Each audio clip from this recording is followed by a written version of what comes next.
In one of the sharpest diplomatic confrontations in East Asia this year, tensions between China and Japan have escalated dramatically following a single remark from Tokyo that triggered broad economic and travel restrictions from Beijing.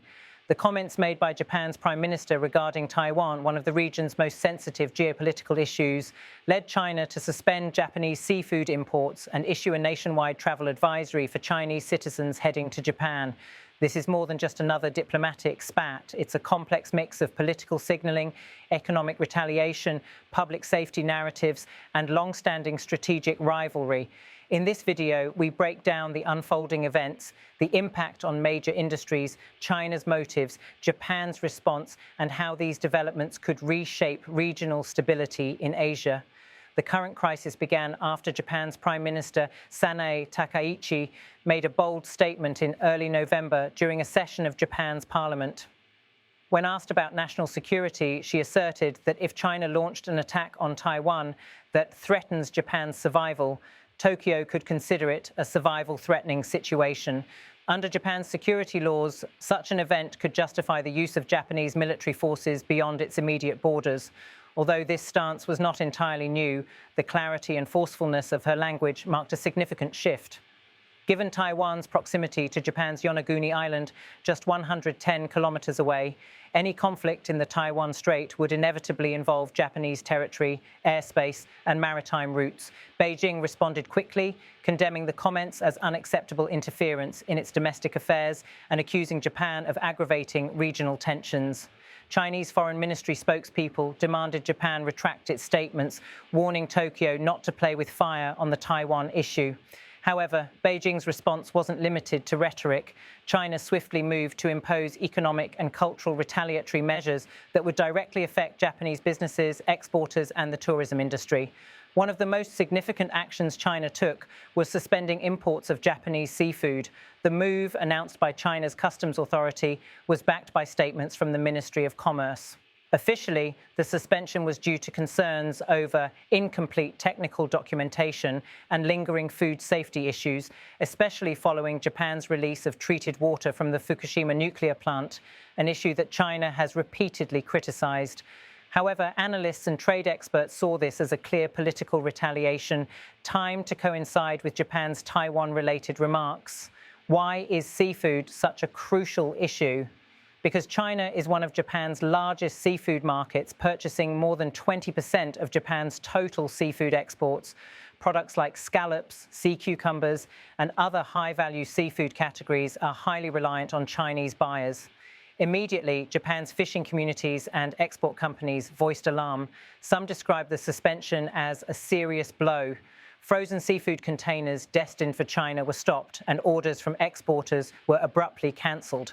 Seafood cooperatives expressed concern about long-term repercussions if the ban extends over several months.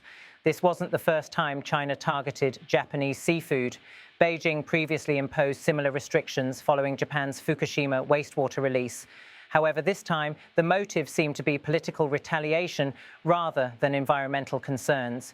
In addition to the seafood ban, China issued a nationwide travel advisory for its citizens, advising against non-essential travel to Japan due to rising risks to personal safety. While the advisory didn't explicitly reference Japan's comments on Taiwan, the timing strongly suggests a link. The tourism impact is enormous. Chinese tourists account for nearly 1/5 of all visitors to Japan, and tourism contributes about 7% of Japan's GDP. A sharp decline in Chinese tourism could result in an annual loss of 2.2 trillion yuan, according to industry estimates.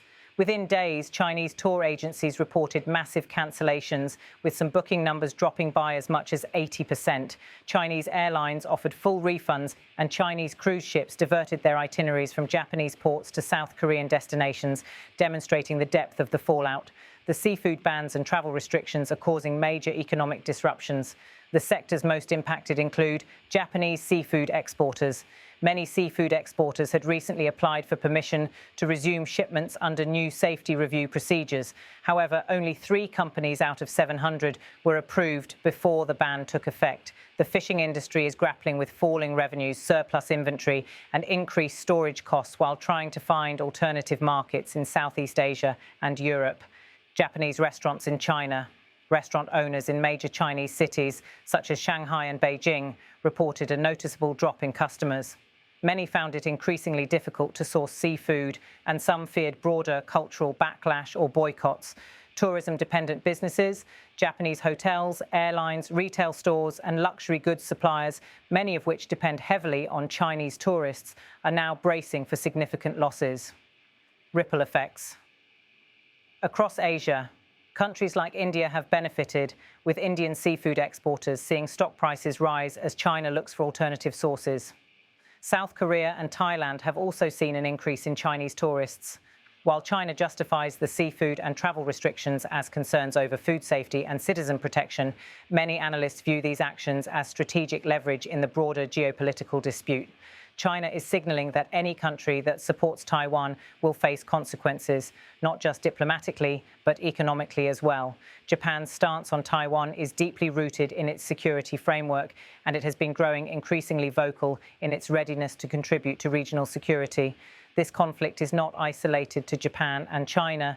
It involves broader regional dynamics and has the potential to reshape security and economic patterns across Asia. Japan has been careful in its response, expressing regret over China's actions and emphasizing that the seafood ban lacks scientific basis.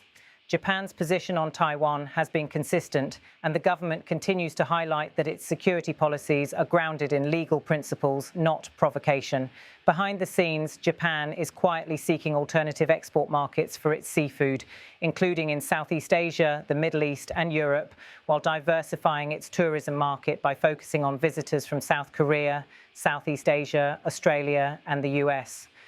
This confrontation has left many wondering whether it will escalate further.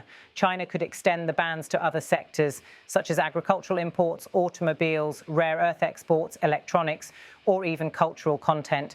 Japan's car makers, tech firms, and retail brands could face disruption if Beijing ramps up pressure. While no immediate military escalation is expected, Japan has increased patrols around the disputed Senkaku Islands, and any maritime incident there could rapidly escalate tensions. The US has reaffirmed its support for Japan, adding a complex layer to the situation as any escalation between Japan and China inevitably expands into US-China tensions. Countries like South Korea, the Philippines, and Vietnam are closely monitoring the situation, as any comment or policy on Taiwan could invite similar retaliatory actions from Beijing. Is this a temporary flashpoint or the start of a prolonged diplomatic freeze? Much depends on Japan's future statements, China's domestic political timeline, military activity near Taiwan, US involvement, and behind-the-scenes trade negotiations. As this situation continues to evolve, both countries are locked in a standoff. The world will be watching closely, not just for the economic ripple effects, but also because these tensions lie at the core of the Indo-Pacific's strategic landscape. The outcome will impact regional stability, global supply chains, and even international security. Stay tuned as the story develops.